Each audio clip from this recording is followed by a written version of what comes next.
তাহলে এখন কই যাইবা? সৎ পথে টাকা কামাইতে। যেভাবেই হোক পাগলা মাসুমকে গ্রেফতার করেন, ফলে আপনার অন্য কোথাও বদলি হয়ে যাবে। আমাকে আর একটা সুযোগ দিন। I love you. আমাকে আপনি কতটুকু চিনেন? আমি শুধু তোমাকে ভালোবাসি। পাগলা মাসুম এখন মাফিয়া জগতের বাদশা।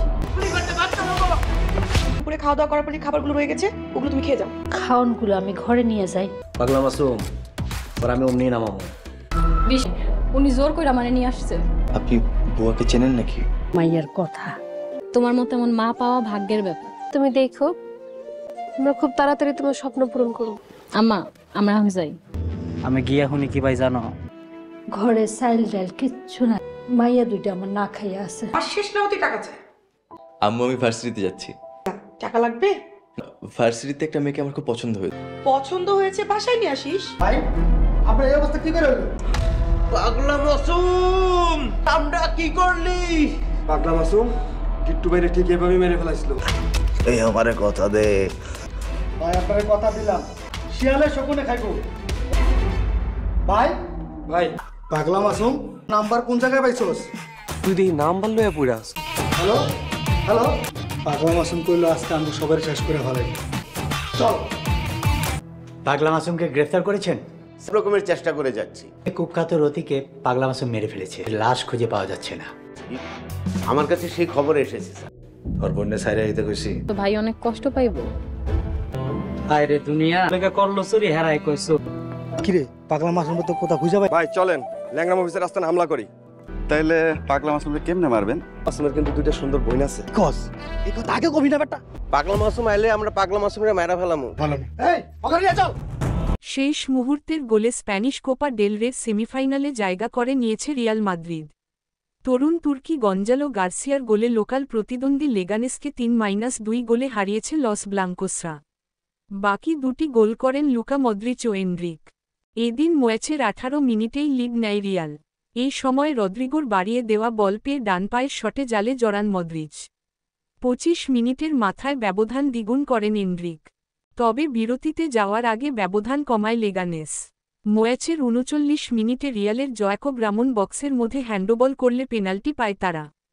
পেনাল্টি থেকে হুয়ান ক্রুজ গোল করেন। বিরতি থেকে ফিরে সমতা ফেরায় লেগানেস। আবারও গোল করেন হুয়ান, তাকে গোলে সহায়তা করেন ডার্কো ব্রাসানাক। এই সমতা নিয়ে ম্যাচ চলে যায় 90 মিনিট পর্যন্ত। কিন্তু শেষ মুহূর্তে গার্সিয়ার গোলে শেষ চারে জায়গা করে নেয় কার্লো আঞ্চেলোত্তির শিশুরা। এই সময় ব্রাহিম দিয়াজের বাড়িয়ে দেওয়া বল থেকে জয়সূচক গোলটি করেন গার্সিয়া। নাইজেরিয়ার উত্তরাঞ্চলে একটি ইসলামিক স্কুলে অগ্নিকাণ্ডে অন্তত 17 শিশুর মৃত্যু হয়েছে। দগ্ধ ও আহত হয়েছে বেশ কয়েকটি শিশু শিক্ষার্থী। বিবিসি বুধবার এক প্রতিবেদনে এ তথ্য জানিয়েছে। গত মঙ্গলবার জামফারা প্রদেশের কাওরান নামোদা শহরের ইসলামিক স্কুলটিতে এই অগ্নিকাণ্ডের ঘটনা ঘটে। এই ঘটনায় আহত কয়েকজন শিক্ষার্থীকে চিকিৎসার জন্য কাওরান নামোদা শহরের স্বাস্থ্যকেন্দ্রে নেওয়া হয়েছে। স্থানীয়রা জানায়, মঙ্গলবার রাতে পাশের একটি বাড়িতে আগুন লাগে এবং স্কুলটিতে ছড়িয়ে পড়ে। খবর পেয়ে স্থানীয় কর্তৃপক্ষ ও জরুরি উদ্ধারকারী দল ঘটনাস্থলে পৌঁছায়। তবে ততক্ষণে আগুন ব্যাপক ক্ষয়ক্ষতি করে ফেলেছিল। প্রত্যক্ষদর্শী ইয়াহিয়া মাহি বিবিসি হাউসাকে জানান, স্কুলের অবস্থান এমন জায়গায় ছিল যে আগুন নেভানোর প্রচেষ্টা বাধাগ্রস্ত হয়েছে। আগুন লাগার সময় 10-16 বছর বয়সী শিশু শিক্ষার্থীরা ঘুমন্ত অবস্থায় ছিল। এ কারণে উল্লেখযোগ্য হতাহতের ঘটনা ঘটে। স্কুলটিতে প্রায় 100 জন শিক্ষার্থী ছিল। বিভিন্ন গ্রাম থেকে এখানে পড়তে এসেছিল তারা। স্থানীয় কর্তৃপক্ষ জানায়, আগুনের কারণ অনুসন্ধানে তদন্ত করা হচ্ছে। ক্রিকেট গল টেস্ট প্রথম দিন শ্রীলঙ্কা অস্ট্রেলিয়া সরাসরি সকাল 10:30। Sony sports 10:05। প্রথম ওয়ানডে ভারত ইংল্যান্ড সরাসরি দুপুর 2টা। স্টার স্পোর্টস 1 স্পোর্টস এসে 20। দ্বিতীয় কোয়ালিফায়ার সরাসরি রাত 9:30। Star sports 2। Football Saudi pro league Al Taawoun Al Ittihad সরাসর রাত 11টা। Sony sports 10-2। Tennis Rotterdam open সরাসরি বিকেল 4টা। ইউরোস্পোর্ট আবহাওয়া অনুকূলে থাকায় চাঁদপুরে অন্যান্য বছরের চেয়ে এবার মিষ্টি কুমড়ার বাম্পার ফলন হয়েছে। তবে পাইকারি ক্রেতা না পাওয়ায় পাকা কুমড়োর পচন ঠেকাতে গোখাদ্য হিসেবেই বিক্রি করছেন চাষিরা। প্রচুর ফলন হলেও হতাশায় উৎপাদন খরচ তোলার দুশ্চিন্তায় এখন তারা। চাষিরা বলছেন, যদি সংশ্লিষ্ট প্রশাসন সরাসরি মাঠ থেকে কুমড়ো কেনার ব্যবস্থা করে তাহলে হয়তো কিছুটা আলোর মুখ দেখা যেত। গত ৩রা ফেব্রুয়ারি সরেজমিন গেলে সদরের দেবপুর, হাজীগঞ্জের বাকিলাসহ আশপাশের এলাকার চাষিরা তাদের হতাশা তুলে ধরেন। দেবপুরের চাষি আবুল কাশেম বলেন, এবার আমরা মাঠের পর মাঠে মিষ্টি কুমড়ো চাষাবাদ করেছি। যেখানে গত বছরের চেয়ে দ্বিগুণ পরিমাণ জমিতে মিষ্টি কুমড়ার চাষাবাদে বাম্পার ফলন হয়েছে। তবে বীজ কেনা, জমি প্রস্তুত, ইজারাকৃত জমির মূল্য, পরিবহন খরচ মিলিয়ে ভালো দামে বিক্রি না থাকায় পোষাতে পারছি না। পাইকাররা এত কুমড়ো না কেনায় মাঠের মধ্যেই পচে যাচ্ছে। তাই বাধ্য হয়েই খরচ পোষাতে এখন নামমাত্র দামে গোখাদ্য হিসেবে বিক্রির চেষ্টা করছি। চাঁদপুর কৃষি সম্প্রসারণ অধিদপ্তরের তথ্য বলছে, এবার চাঁদপুর সদরে ৯০ হেক্টর, মতলব উত্তরে ১৭৫ হেক্টর, দক্ষিণে ৪০ হেক্টর, শাহরাস্তিতে ৩০ হেক্টর, কচুয়ায় ৪৮ হেক্টর, ফরিদগঞ্জে ৯৫ হেক্টর ও হাইমচরে ৩৯ হেক্টর সহ জেলায় মোট ১১৩৫ হেক্টর জমিতে মিষ্টি কুমড়ার আবাদ হয়েছে। সবখানেই বাম্পার ফলন হয়েছে। এতে জেলায় এবার মোট কুমড়ার উৎপাদন হয়েছে ২৪,৯৭১ টন। স্তূপাকারে রাখা কুমড়ো দেখতে গেলে দেবপুরের স্থানীয় পল্লী চিকিৎসক লিটন সরকার বলেন, এবার মাঠ থেকে কুমড়ো উঠিয়ে তা বিক্রির জন্য দেবপুর, কৌয়ারপুল, বাকিলাসহ বেশ কিছু স্থানে স্তূপ করে সাজিয়ে রেখেছেন চাষিরা। হাটবাজারে ৩০-৪০ এবং পাইকাররা ১০-১৫ টাকা দামে কুমড়ো কিনছেন। যদিও অন্যান্য বছর দেশের বিভিন্ন অঞ্চল থেকে মিষ্টি কুমড়া কিনতে পাইকাররা সরাসরি খেতে আসতেন। পরে ট্রাক ও পিকআপ ভর্তি করে তারা ভালো দাম দিয়ে যেতেন। এবার স্তূপাকারে রেখে দেওয়া কুমড়ো পচে গেলেও পাইকারদের দেখা নেই।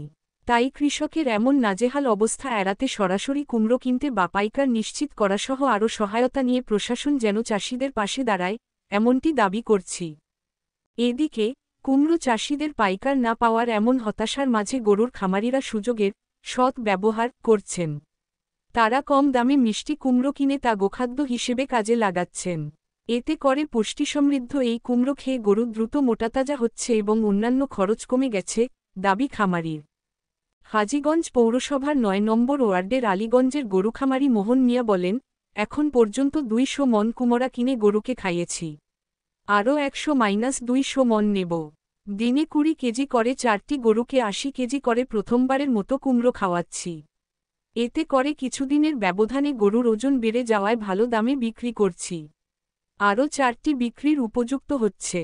অন্যদিকে পুরো জেলার অধিকাংশ কুমড়োই স্তূপ করে বেচা বিক্রি হয় হাজীগঞ্জের বাকিলা ইউনিয়নে। তাই দূর দূরান্ত থেকে বড় বড় ট্রাক এসে এখান থেকেই কুমড়ো ভর্তি করে নেয়।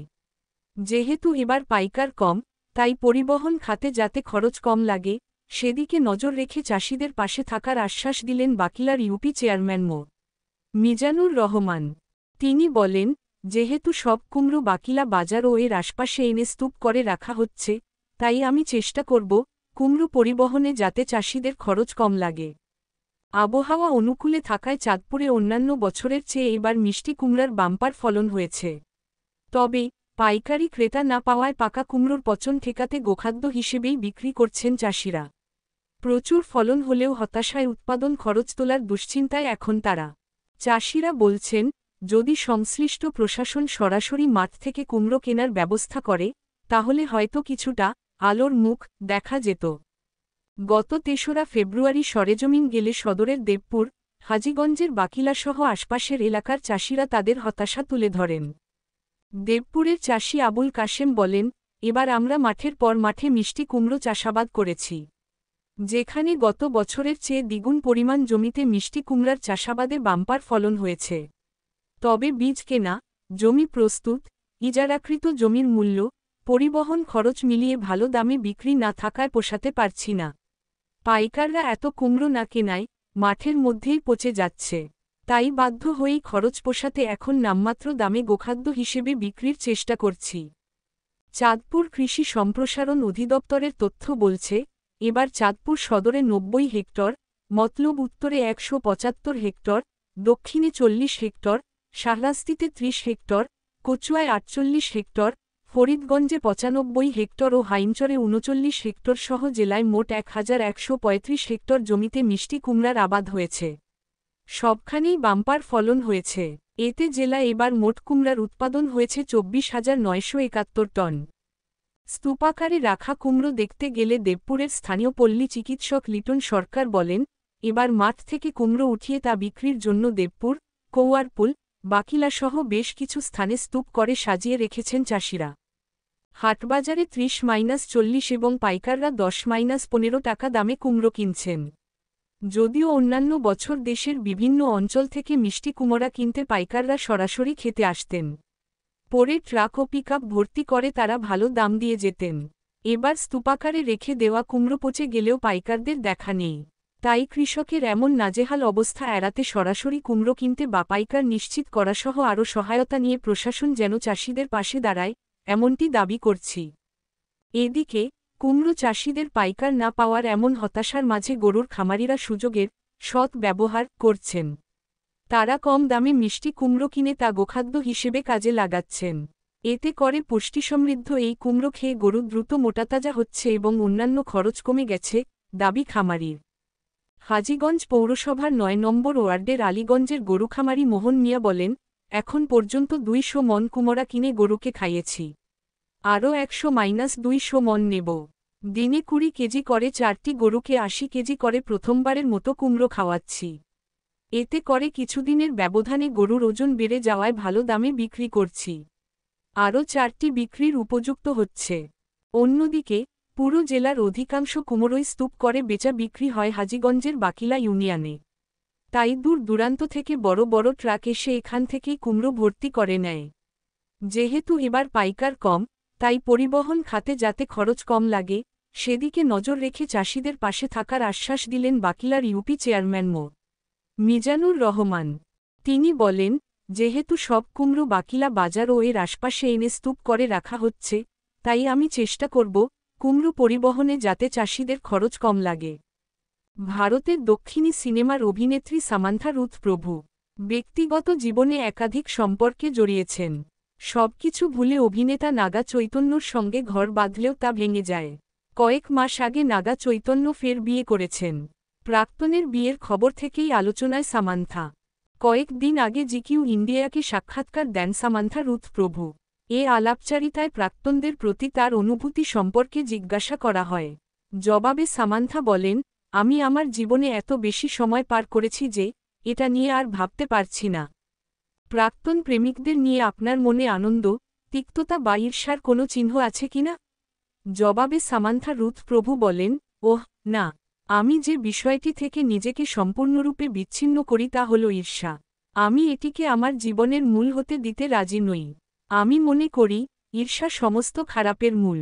অন্য সবকিছু ঠিক আছে, কিন্তু ঈর্ষার মতো অস্বাস্থ্যকর কোনো কিছুর স্থান আমার জীবনে নেই। ২০১৩ সালে মুক্তিপ্রাপ্ত পায় তেলুগু ভাষার রোমান্টিক কমেডি ঘরানার সিনেমা জবরদস্ত। এতে সামান্থার সঙ্গে জুটি বাঁধেন দক্ষিণী সিনেমার অভিনেতা সিদ্ধার্থ। কানাঘুষা শোনা যায়, সিনেমাটির শুটিং সেটে দুই তারকারা মধ্যে সম্পর্ক গভীর হয়। কাজের উসিলায় পরিচয় হলেও সামান্থা সিদ্ধার্থের সম্পর্ক ব্যক্তিগত স্তরে বাধা পড়ে যায়। সিদ্ধার্থের সঙ্গে সম্পর্কে জড়িয়ে পড়েন সামান্থা। টানা ২ বছর সম্পর্কে ছিলেন তারা, কিন্তু তাদের সম্পর্ক খুব একটা মধুরভাবে শেষ হয়নি। শোনা যায়, সিদ্ধার্থের সঙ্গে সম্পর্কে থাকাকালীন সামান্থা অন্য অভিনেতাদের সঙ্গে মেলামেশা করুন, যা পছন্দ হয়নি সিদ্ধার্থের। এই বিষয় নিয়ে তাদের মাঝে কথা কাটাকাটিও হয়। ফিল্ম ইন্ডাস্ট্রির কারো কারো দাবি, দীর্ঘদিন সম্পর্কে থাকার পর সিদ্ধার্থকে বিয়ে করতে চেয়েছিলেন সামান্থা। কিন্তু সিদ্ধার্থ নানাভাবে তা এড়িয়ে যান। বিয়ে নিয়ে বিশেষ আগ্রহ দেখাতেন না তিনি। তাছাড়াও সামান্থা সিদ্ধার্থের সম্পর্কে ঢুকে পড়েন কন্নড় সিনেমার অভিনেত্রী দীপা। ২০১৫ সালে প্রেক্ষাগৃহে মুক্তি পায় তামিল সিনেমা এনাকুল ওরুভান। এই সিনেমায় সিদ্ধার্থের বিপরীতে অভিনয় করেন দীপা। সেখান থেকেই ঘনিষ্ঠ হয়ে পড়েন তারা। ২০১০ সালে ইয়ে মায়া চেসাভে সিনেমার মাধ্যমে নায়িকা হিসেবে অভিনয় ক্যারিয়ার শুরু করেন সামান্থা রুথ প্রভু। প্রথম সিনেমায় সামান্থার নায়ক ছিলেন নাগা চৈতন্য। এই সিনেমার সেটে প্রথম আলাপ হয় দুজনের। সেখান থেকে তাদের ভালো লাগা ও বন্ধুত্ব। সিদ্ধার্থের সঙ্গে সম্পর্কে রীতি টানার পর 2014 সালে অটোনবর সুরিয়া সিনেমার শুটিংয়ের সময়ে নাগা চৈতন্য এবং সামান্থার বন্ধুত্ব আরও গভীর হয়। 2015 সালে নাগাকে জন্মদিনের শুভেচ্ছা জানাতে সামান্থা একটি মিষ্টি বার্তা লিখেন সোশ্যাল মিডিয়ায়। এরপর জবাবও দেন নাগা। তারপর বিষয়টি নিয়ে দারুণ আলোচনা হয়। এরপর একাধিক অনুষ্ঠানে নাগা সামান্থাকে একসঙ্গে দেখা যায়। প্রেমের গুঞ্জন চাউর হলেও দুই তারকাই মুখে কুলু পেতেছিলেন। 2016 সালে নাগার সঙ্গে সম্পর্কে থাকার খবরে শিলমোহর দেন সামান্থা। 2017 সালে বাগদান সারেন সামান্থা নাগা চৈতন্য। একই বছরের অক্টোবরে ধুমধাম করে বিয়ে করেন তারা। কিন্তু তাদের বিবাহিত জীবন দীর্ঘস্থায়ী হয়নি। চতুর্থ বিবাহবার্ষিকীর মাত্র 4 দিন আগে বিবাহবিচ্ছেদের সিদ্ধান্ত নেন এই দুই তারকা। 2021 সালের অক্টোবর মাসে সংসার জীবনে রীতি টানেন এই জুটি। সংসার ভাঙার পরিচালক রাজনীতিমরুর সঙ্গে তার প্রেমের সম্পর্কে জড়ানোর গুঞ্জন শোনা যায়। যদিও এই বিষয়ে মুখে কুলু পেটেছেন সামান্থা রুথ প্রভু। নাইজেরিয়ার উত্তরাঞ্চলে একটি ইসলামিক স্কুলে অগ্নিকাণ্ডে অন্তত 17 শিশুর মৃত্যু হয়েছে। দগ্ধ ও আহত হয়েছে বেশ কয়েকটি শিশু শিক্ষার্থী। বিবিসি বুধবার এক প্রতিবেদনে এ তথ্য জানিয়েছে। গত মঙ্গলবার জামফারা প্রদেশের কাউরান নামোদা শহরের ইসলামিক স্কুলটিতে এই অগ্নিকাণ্ডের ঘটনা ঘটে। এই ঘটনায় আহত কয়েকজন শিক্ষার্থীকে চিকিৎসার জন্য কাউরান নামোদা শহরের স্বাস্থ্যকেন্দ্রে নেওয়া হয়েছে। স্থানীয়রা জানায়, মঙ্গলবার রাতে পাশের একটি বাড়িতে আগুন লাগে এবং স্কুলটিতে ছড়িয়ে পড়ে। খবর পেয়ে স্থানীয় কর্তৃপক্ষ ও জরুরি উদ্ধারকারী দল ঘটনাস্থলে পৌঁছায়। তবে ততক্ষণে আগুন ব্যাপক ক্ষয়ক্ষতি করে ফেলেছিল। প্রত্যক্ষদর্শী ইয়াহিয়া মাহি বিবিসি হাউসাকে জানান, স্কুলের অবস্থান এমন জায়গায় ছিল যে আগুন নেভানোর প্রচেষ্টা বাধাগ্রস্ত হয়েছে। আগুন লাগার সময় 10-16 বছর বয়সী শিশু শিক্ষার্থীরা ঘুমন্ত অবস্থায় ছিল। এ কারণে উল্লেখযোগ্য হতাহতের ঘটনা ঘটে। স্কুলটিতে প্রায় 100 জন শিক্ষার্থী ছিল। বিভিন্ন গ্রাম থেকে এখানে পড়তে এসেছিল তারা। স্থানীয় কর্তৃপক্ষ জানায়, আগুনের কারণ অনুসন্ধানে তদন্ত করা হচ্ছে। ঢাকার 2 সিটি কর্পোরেশন একত্রিত করার সুপারিশ করেছে অর্থনৈতিক সংস্কার বিষয়ক টাস্কফোর্স। সব ধরনের আহ্বান এবং সমালোচনা উপেক্ষা করে শেখ হাসিনার নেতৃত্বাধীন আওয়ামী লীগ সরকার 2011 সালে ঢাকা শহর 2 ভাগে বিভক্ত করে। টাস্কফোর্সের প্রতিবেদনে বলা হয়েছে, দিল্লির মতো ঢাকার উত্তর ও দক্ষিণ সিটি কর্পোরেশনকে একত্রিত করে একটি মেট্রোপলিটন সরকার গঠন করলে উপকার পাওয়া যাবে। অর্থনীতি চাঙা করতে এবং টেকসই উন্নয়নের কৌশল নির্ধারণ করতে গত বছরের 10 September Bangladesh institute of development স্টাডিজের বিআইডিএস সাবেক মহাপরিচালক KAS মুর্শিদকে প্রধান করে এই টাস্কফোর্স গঠন করা হয়। গত বৃহস্পতিবার পরিকল্পনা উপদেষ্টা ড. ওয়াহিদুদ্দিন মাহমুদ প্রধান উপদেষ্টার কাছে প্রতিবেদনটি হস্তান্তর করেন। টাস্কফোর্সের প্রতিবেদনে বলা হয়, ঢাকাকে পুনরায় একীভূত করা হলে শাসন ব্যবস্থায় গতি আসবে, অনাকাঙ্ক্ষিত জটিলতা কমবে এবং সম্পদের সঠিক বণ্টন নিশ্চিত হবে। প্রতিবেদনে সমন্বিত নগর পরিকল্পনার ওপরও গুরুত্ব দেওয়া হয়েছে। প্রতিবেদনে উল্লেখ করা হয়েছে, ভূমি ব্যবহার, পরিবহন অবকাঠামো ও জনসেবাকে সমন্বিত করে একটি পূর্ণাঙ্গ নগর মহাপরিকল্পনা তৈরি করা হোক। এগুলো ছাড়াও টাস্কফোর্স ঢাকার সব ধরনের গণপরিবহন ও সহায়ক পরিবহন ব্যবস্থাকে একই প্রশাসনিক কাঠামোর আওতায় আনার সুপারিশ করেছে।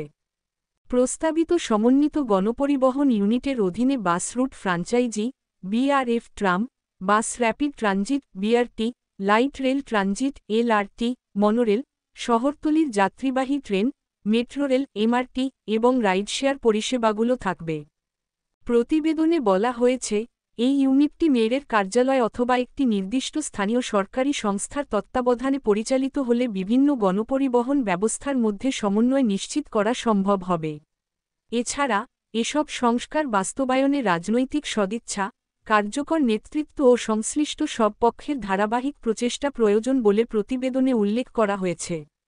এতে আরও বলা হয়েছে, সুপারিশগুলো বাস্তবায়নের মাধ্যমে ঢাকা তার বিদ্যমান চ্যালেঞ্জ মোকাবিলা করতে পারবে এবং আরও বাসযোগ্য ও কার্যকরভাবে পরিচালিত রাজধানী শহরে রূপ নিতে পারবে। টাস্কফোর্সের প্রতিবেদনে বলা হয়েছে, নানা সমস্যার কারণে আধুনিক ও বাসযোগ্য রাজধানী হিসেবে ঢাকার কার্যকারিতা বাধাগ্রস্ত হচ্ছে। ঢাকার সড়ক নকশা অপরিকল্পিত। এটি মোট এলাকার মাত্র 7% জুড়ে বিস্তৃত। প্রাথমিক, মাধ্যমিক ও তৃতীয় পর্যায়ের সড়কের মধ্যে কোনো শ্রেণীবিন্যাস নেই এবং প্রধান সংযোগ সড়কেরও অভাব রয়েছে। ট্রাফিক ব্যবস্থাপনা পুরনো পদ্ধতির ওপর নির্ভরশীল। সেখানে একমুখী ট্রাফিক প্রবাহ, দ্বিমুখী ট্রাফিক প্রবাহ নিয়ন্ত্রণ ব্যবস্থা, সড়ক টোল নীতি নির্ধারণ বা বহুমুখী গণপরিবহন কেন্দ্রের মতো আধুনিক ব্যবস্থা এখনও চালু হয়নি। এতে আরও বলা হয়েছে, বিদ্যমান বিশৃঙ্খল গণপরিবহন ব্যবস্থার মধ্যে নতুন রেললাইন ও একাধিক ফ্লাইওভারের অনুমোদন জটিলতা আরও বাড়িয়েছে। এছাড়া মূলধননির্ভর ফ্লাইওভার নির্মাণের ফলে গণপরিবহন অবকাঠামোর ভবিষ্যৎ উন্নয়নের সম্ভাবনা অনেকাংশে নষ্ট হয়ে গেছে।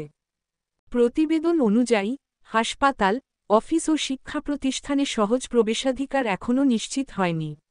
এটি দীর্ঘদিনের জলাবদ্ধতা সমস্যা ও ভূগর্ভস্থ পানির স্তর নেমে যাওয়ার ফলে আরও প্রকট হয়ে উঠেছে।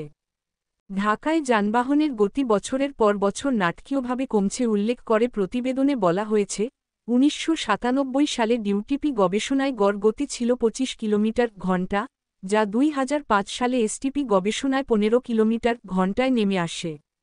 এরপর ২০১৫ সালে আরএসটিপি গবেষণা অনুযায়ী এটি আরও কমে ৬.৭ কিলোমিটার ঘণ্টায় পৌঁছায়। সাম্প্রতিক ইউআরএসটিপি গবেষণার অপ্রকাশিত ফলাফল পরিস্থিতির আরও অবনতি দেখাচ্ছে। এই নিম্নমুখী প্রবণতা স্পষ্টভাবে ইঙ্গিত দেয়, ঢাকা ধীরে ধীরে স্থবির হয়ে পড়ছে, প্রায় অচল শহরে পরিণত হচ্ছে। গুগলের তথ্য অনুযায়ী, ঢাকা আনুষ্ঠানিকভাবে বিশ্বের সবচেয়ে ধীরগতির শহর। প্রতিবেদন অনুযায়ী, উত্তর দক্ষিণে প্রায় ১১.৫ কিলোমিটার জুড়ে, তেজগাঁও বিমানবন্দর থেকে হজরত শাহজালাল আন্তর্জাতিক বিমানবন্দর পর্যন্ত অপরিবর্তনীয় নিষিদ্ধ এলাকা শহরের গতিশীলতা ও সম্প্রসারণকে আরও সীমিত করে রেখেছে।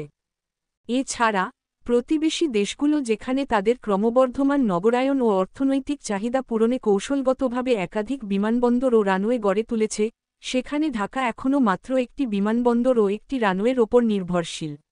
এটি শহরের উন্নয়নকে পিছিয়ে দিচ্ছে বলে প্রতিবেদনে উল্লেখ করা হয়েছে। বিগত আওয়ামী লীগ সরকারের সমালোচনা করে প্রতিবেদনে বলা হয়, গত ৫০ বছরে সুবিধাবাদী দুর্বৃত্ত শ্রেণীর উত্থান হয়েছে, যা অর্থনীতির মূল ভিত্তি দুর্বল করেছে। ব্যাংক ও আর্থিক খাতে গভীর ক্ষত তৈরি করেছে। বিগত সব সরকারকেই রাষ্ট্রীয় বিভিন্ন অনিয়মের দায় নিতে হবে। তবে গত ১৫.৫ বছরে আওয়ামী লীগ সরকারের মন্দনীতির কারণে সুশাসনের ব্যাপক অবনতি হয়। টাস্কফোর্স মতামত দিয়েছে, সরকারি প্রতিষ্ঠানে সেবা পেতে বাধ্যতামূলক ঘুষ দুর্নীতির প্রবণতা বেসরকারি খাতেও ছড়িয়েছে। এ কারণে জনগণের সেবা পাওয়া কঠিন হয়ে উঠেছে। এমন পরিস্থিতিতে প্রতিবেদনে গুন্ডা প্রতিরোধ বাহিনী কেমন হতে পারে, তার নকশা প্রস্তাব করা হয়েছে। বলা হয়, শুধু নির্দিষ্ট কাজের জন্যই নিয়োজিত এ বাহিনী সরকারি খাত কিংবা বেসরকারি সিকিউরিটি ফার্ম থেকেও হতে পারে। বাহিনীর অপব্যবহার প্রতিরোধেও পাল্টা ব্যবস্থা থাকতে হবে। অ্যান্টিগুন স্কোয়াডের কার্যক্রম তদারকে তরুণ সমাজ ও নাগরিক সমাজকে মূল ভূমিকায় রাখার সুপারিশ করেছে টাস্কফোর্স। মীনাক্ষী, অনু আগরওয়াল থেকে মমতা কুলকার্নি একসময় রূপালী পর্দায় রাজত্ব করেছেন। খ্যাতি কুড়ানোর পরও বলিউডের এমন অনেক অভিনেত্রীর ক্যারিয়ার থমকে গেছে। এ তালিকায় আরও একজন রয়েছেন, যার নাম উর্মিলা মাতোন্ডকর। শরীরী সৌন্দর্য ও নাচের হিল্লোলে অসংখ্য ভক্তের হৃদয় জয় করেন এই তারকা। ৯০ দশকের শীর্ষ নায়িকাদের অন্যতম হয়ে ওঠেন উর্মিলা। নিজ গুণে অভিনেতাদের তুলনায়ও বেশি পারিশ্রমিক নিতেন তিনি। ২০১৪ সালে মুক্তি পায় উর্মিলা অভিনীত সর্বশেষ সিনেমা। ৪ বছর পর অর্থাৎ ২০১৮ সালে ব্ল্যাকমেইল সিনেমায় অতিথি চরিত্রে দেখা যায় তাকে। বলা যায়, ২০১৪ সালের পর খুব নীরবে ঝলমলে দুনিয়া থেকে হারিয়ে গেছেন এই অভিনেত্রী। তার হারিয়ে যাওয়ার পেছনের গল্প নিয়ে সাজানো হয়েছে এই প্রতিবেদন। উর্মিলা রাম গোপালের পরকীয়া। ১৯৯৫ সালে আমির খানের সঙ্গে রঙ্গিলা সিনেমায় অভিনয় করেন উর্মিলা মাতোন্ডকর। শুটিং সেটে সিনেমাটির পরিচালক রামগোপাল ভার্মার প্রেমে পড়েন এই অভিনেত্রী। এরপর এই পরিচালকের দাউদ, সত্য, কউন, মাস্তো, জঙ্গল, ভূত, এক হাসিনা থি সহ বেশ কিছু সিনেমায় অভিনয় করেন উর্মিলা। সেই সময়ে পরকীয়া প্রেমের কারণে নিয়মিত খবরের শিরোনামও হয়েছেন উর্মিলা রামগোপাল। নিষিদ্ধ প্রেম ধ্বংস করে উর্মিলার ক্যারিয়ার। পরিচালক রামগোপাল ভার্মাকে পাগলের মতো ভালোবাসতেন উর্মিলা, যার কারণে অন্য কোনো পরিচালকের সিনেমায়ও অভিনয় করতেন না তিনি। এটি এই অভিনেত্রীর ক্যারিয়ারে সবচেয়ে বড় ভুল ছিল। চলচ্চিত্র সংশ্লিষ্টদের ভাষ্য, রাম গোপালের সঙ্গে নিষিদ্ধ প্রেমের সম্পর্কে জড়িয়ে ক্যারিয়ার ধ্বংস করেছেন এই অভিনেত্রী। উর্মিলার সঙ্গে পরকীয়া সম্পর্কের খবরটি রাম গোপালের স্ত্রী রত্নার কানেও পৌঁছেছিল। এ নিয়ে দাম্পত্য জীবনে বড় জটিলতা তৈরি হয়েছিল। জানা যায়, এজন্য উর্মিলাকে থাপ্পড় মেরেছিলেন রত্না। এরপর রামগোপাল ভার্মা রত্নার সঙ্গে বিবাহিত জীবনের ইতি টানেন এবং উর্মিলাকে নিয়ে সিনেমা নির্মাণ বন্ধ করে দেন। এই ঘটনায় উর্মিলার অভিনয় ক্যারিয়ার ধ্বংস করে দেয় এবং চলচ্চিত্র ছেড়ে দেন তিনি। উর্মিলার অসম বিয়ে। 2014 সালে ঋদ্ধি মাহোত্রার বিয়েতে মডেল অভিনেতা মহসিন আক্তারের সঙ্গে পরিচয় হয় উর্মিলার। পরিচয় রূপ নেয় বন্ধুত্বে, খুব অল্প সময়ের মধ্যে এই সম্পর্ক প্রেমে গড়ায়। কাশ্মীরের এই যুবক বলিউডে ভাগ্য পরীক্ষার জন্য মুম্বাই পাড়ি দেন। 2009 সালে it's a man's world সিনেমার মাধ্যমে বলিউডে তার অভিষেক ঘটে। এরপর luck by chance, Mumbai Mast Kalandar BA. Pass সিনেমায় অভিনয় করেন তিনি। মহসিনের চেয়ে 10 বছরের বড় উর্মিলা। জেনেবুঝে সবকিছু উপেক্ষা করে 2016 সালের 3রা মার্চ মহসিনকে বিয়ে করেন উর্মিলা। ঘনিষ্ঠজনদের নিয়ে ছোট আয়োজনে বিয়ের আনুষ্ঠানিকতা সম্পন্ন করেন এই প্রেমিক যুগল। ভাঙছে উর্মিলার সংসার। ভালোবেসে ঘর বাঁধলেও সুখকর হয়নি উর্মিলা মহসিনের সংসার। গত বছরের মাঝামাঝি সময়ে আদালতে বিবাহবিচ্ছেদের আবেদন করেন উর্মিলা। এখন আলাদা থাকছেন তারা। কী কারণে সংসার ভাঙছে তা জানা যায়নি। উর্মিলা মহসিনও বিচ্ছেদের বিষয়ে টু শব্দটিও করেননি। তবে এ জুটির সংসার ভাঙার পেছনের কারণ ব্যাখ্যা করেছে সিয়াসাত.com। এর প্রতিবেদনে জানানো হয়, উর্মিলা মহসিনের সংসার ভাঙার পেছনে কয়েকটি কারণ রয়েছে। এর মধ্যে অন্যতম অসম বয়স। মহসিনের চেয়ে 10 বছরের বড় উর্মিলা। তাছাড়া একটু বেশি বয়সে বিয়ে করেন এই অভিনেত্রী, অর্থাৎ 40 বছর বয়সে বিয়ে করেন তিনি। সাধারণত বয়সের এত ব্যবধান সম্পর্কের ক্ষেত্রে জটিলতা তৈরি করে। এটি কেবল উর্মিলার ক্ষেত্রে নয়, এমন অনেক ঘটনাই রয়েছে। এতে করে নারীর সন্তান ধারণে সমস্যাও হয়। আর এসব নিয়ে ছেলে পক্ষের পরিবার থেকেও একটা চাপ তৈরি হয়, যদিও এই বিষয়টি উর্মিলার ক্ষেত্রে নাও ঘটতে পারে। উর্মিলা মহসিনের সংসার ভাঙার পেছনে অন্য আরেকটি কারণ আলোচনায় উঠে এসেছে। তা হল, টাকা নিয়ে এ দম্পতির মাঝে ঝগড়া হয়েছে। মহসিন ও তার পরিবার উর্মিলাকে তার সম্পত্তি বিক্রি করতে বাধ্য করেছে। মূলত মহসিনের ব্যবসার জন্য অর্থের প্রয়োজন ছিল, সেখান থেকে এটা করা হয়। এ কারণ বিবাহবিচ্ছেদ সমঝোতার মাধ্যমে হচ্ছে না। তথ্যসূত্র বলিউড লাইফ, বলিউড শাদি। পুঁজিবাজারে বিবিধ খাতে তালিকাভুক্ত কোম্পানি বেক্সিমকো লিমিটেডের আরও 4টি কারখানা ইউনিট লে অফ ঘোষণা করা হচ্ছে। কোম্পানিটির ব্যবস্থাপনা কর্তৃপক্ষ মঙ্গলবার 4 ফেব্রুয়ারি এসব কারখানার উৎপাদন বন্ধ ও শ্রমিক ছাঁটাইয়ের ঘোষণা দিয়েছে। বুধবার 5 ফেব্রুয়ারি ঢাকা ও চট্টগ্রাম স্টক এক্সচেঞ্জ সূত্রে এ তথ্য জানা গেছে। গাজীপুরের কাশিমপুরে বেক্সিমকো ইন্ডাস্ট্রিয়াল পার্কের ইয়ার্ন ইউনিট -2 টেক্সটাইল, ডেনিম ও নিটিং বিভাগ বন্ধ করে শ্রমিকদের ছাঁটাই করা হয়েছে। তবে এই শিল্প গোষ্ঠীর অন্যান্য বিভাগ, যেমন রূপগঞ্জের ইয়ার্ন ইউনিট -1 কার্যক্রম অব্যাহত থাকবে। ঢাকা স্টক এক্সচেঞ্জকে পাঠানো চিঠিতে বেক্সিমকো লিমিটেড জানিয়েছে, উল্লিখিত ইউনিটগুলো বাদে কোম্পানির বাকি ইউনিটগুলোতে উৎপাদন কার্যক্রম চালু আছে। এর আগেও বেক্সিমকোর কয়েকটি কারখানা লে অফ করা হয়েছে। এরপর গত সপ্তাহে সরকার সিদ্ধান্ত নেয়, বেক্সিমকো শিল্প পার্কের লে অফে থাকা কোম্পানিগুলোর মধ্যে একেবারে বন্ধ করে দেওয়া হবে 12টি। পুঁজিবাজারে তালিকাভুক্ত বেক্সিমকো ফার্মা ও শাইনপুকুর সিরামিকের বন্ধকি শেয়ার বিক্রি করে দেওয়ারও সিদ্ধান্ত হয়। চলতি বছরের ফেব্রুয়ারি মাসের মধ্যেই বন্ধ হয়ে যাওয়া কারখানাগুলোর কর্মীদের বকেয়া বেতন পরিশোধ করা হবে বলেও সিদ্ধান্ত হয়। এর পরিপ্রেক্ষিতে গত মঙ্গলবার আরও 4টি কারখানা বন্ধের সিদ্ধান্ত নিয়েছে বেক্সিমকো কর্তৃপক্ষ। আইসিসি চ্যাম্পিয়ন্স ট্রফিতে অংশ নিতে আগামী 13 ফেব্রুয়ারি ঢাকা ছাড়বে বাংলাদেশ জাতীয় ক্রিকেট দল। 20 ফেব্রুয়ারি ভারতের বিপক্ষে দুবাইয়ে ম্যাচ দিয়ে বাংলাদেশের চ্যাম্পিয়ন্স ট্রফির মিশন শুরু হবে। এর আগে দেশে 4-5 দিন অনুশীলন করবেন ক্রিকেটাররা। বিপিএল চলায় সব ক্রিকেটাররা ছিলেন খেলার ওপর, তাই জোর দিয়ে এই মুহূর্তে অনুশীলন করবে না দল।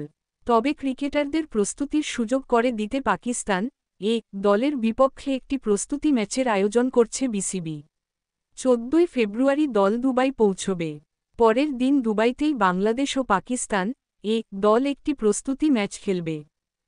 বিপিএলের ফাইনাল ও দ্বিতীয় কোয়ালিফায়ার থেকে যারা বাদ পড়েছেন তারা এরই মধ্যে সহকারী কোচ মোহাম্মদ সালাউদ্দিনের সঙ্গে কাজ শুরু করে দিয়েছেন। জাকের আলী গতকাল অনুশীলন করেছেন সালাউদ্দিনের অধীনে। এছাড়া বিপিএলে ভালো করা বেশ কজন ক্রিকেটারকেও ডেকেছেন তিনি। ফরচুন বরিশালের হয়ে ম্যাচ খেলার সুযোগ পাচ্ছেন না অধিনায়ক নাজমুল হোসেন শান্ত। কম্বিনেশনের কারণেই একাদশ থেকে বাদ পড়েছিলেন তিনি। যদিও পারফরমেন্স আহামরি কিছুই ছিল না, তাকে নিয়ে সালাউদ্দিন নিয়মিত কাজ করছেন। সব ক্রিকেটাররা যে দুবাই যাওয়ার আগে অনুশীলন করবেন তেমনটাও নয়। পেসারদের রিকভারি টাইমের জন্য বিশ্রাম দেয়া হয়েছে। বিপিএল ফাইনাল শেষে দুয়েকদিন বিশ্রাম শেষে অনেকে যোগ দিতে পারেন। হেড কোচ ফিল সিমন্স এরই মধ্যে ঢাকায় চলে এসেছেন। বিপিএলের কয়েকটি ম্যাচ দেখেছেন তিনি। Spin bowling coach Mushtaq Ahmed ঢাকায় আসবেন শুক্রবার। কোচিং স্টাফের বাকি সদস্যরা সরাসরি সংযুক্ত আরব আমিরাতে দলের সঙ্গে যোগ দেবেন। দুবাইয়ে ভারতের বিপক্ষে প্রথম ম্যাচ খেলার পর দল চলে যাবে পাকিস্তানে। সেখানে গ্রুপের বাকি 2 ম্যাচ খেলবে বাংলাদেশ। 24শে ফেব্রুয়ারি নিউজিল্যান্ড ও 27শে ফেব্রুয়ারি বাংলাদেশের ম্যাচ পাকিস্তানের বিপক্ষে। 2টি ম্যাচেই হবে রাওয়ালপিন্ডিতে। গাজীপুরের টঙ্গীতে শুরাই নেজামের আয়োজনে বিশ্ব ইজতেমার প্রথম পর্বের দ্বিতীয় ধাপে মঙ্গলবার রাতে আরও 2 জন মুসল্লির মৃত্যু হয়েছে। এ নিয়ে 2 ধাপে মৃতের সংখ্যা দাঁড়িয়েছে 9 জনে। নিহত 2 জন হলেন সিরাজগঞ্জের কামারখন্দ থানার শাহবাজপুর গ্রামের গফুট আলীর ছেলে সুজাপ্ত আলী সরকার 75 ও জয়পুরহাটের আক্কেলপুর থানার রায়কালী গ্রামের শামসুল আলম 60। বুধবার 5ই ফেব্রুয়ারি শুরাই নেজামের মাওলানা জুবায়ের অনুসারী ইজতেমার মিডিয়া সমন্বয়ক হাবিবুল্লাহ রায়হান এ তথ্য জানান। তিনি বলেন, গত রাত 1টায় সুজাপ্ত আলী সরকার ও রাত 2টায় মো. শামসুল আলম ইজতেমা ময়দানে মৃত্যুবরণ করেন। বাদ ফজর ময়দানে জানাজা অনুষ্ঠিত হয়েছে। এ নিয়ে প্রথম পর্বের প্রথম ধাপে 5 জন ও দ্বিতীয় ধাপে 4 জন মৃত্যুবরণ করেছেন। আয়োজকরা জানান, রোববার 2রা ফেব্রুয়ারি আখেরি মোনাজাতের মধ্য দিয়ে শেষ হয় বিশ্ব ইজতেমার প্রথম পর্বের প্রথম ধাপ। সোমবার 3রা ফেব্রুয়ারি দ্বিতীয় ধাপ শুরু হয়, যা আজ শেষ হচ্ছে। 8 দিন বিরতি দিয়ে 14ই ফেব্রুয়ারি থেকে দ্বিতীয় পর্বের বিশ্ব ইজতেমার আয়োজন করবেন ভারতের মাওলানা সাদ অনুসারীরা।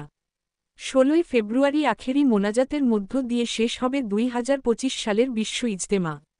সাংগঠনিক নীতিবহির্ভূত কর্মকাণ্ডের অভিযোগে বৈষম্যবিরোধী ছাত্র আন্দোলন যশোর জেলা শাখার সদস্য সচিব জেসিনা মোর্শেদ প্রাপ্তির পদ স্থগিত করা হয়েছে। মঙ্গলবার 4 ফেব্রুয়ারি সংগঠন কেন্দ্রীয় কমিটির আহ্বায়ক হাসনাত আবদুল্লাহ ও সদস্য সচিব আরিফ সোহেলের সই করা এক সংবাদ বিজ্ঞপ্তি